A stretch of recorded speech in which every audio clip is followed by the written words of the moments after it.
আচ্ছা, আসসালামু আলাইকুম, কেমন আছেন সবাই?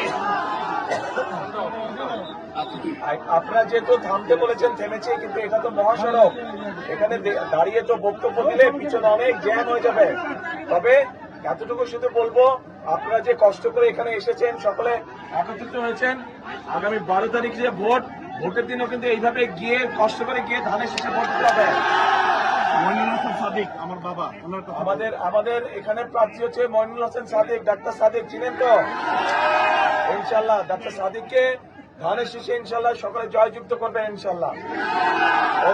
ঠিক আছে, আজকে আর কথা বলবো না, ইনশাল্লাহ ভবিষ্যতে আবার আসবো আমি, তখন সময় নিয়ে আপনাদের সাথে কথা বলবো। আসসালামু আলাইকুম।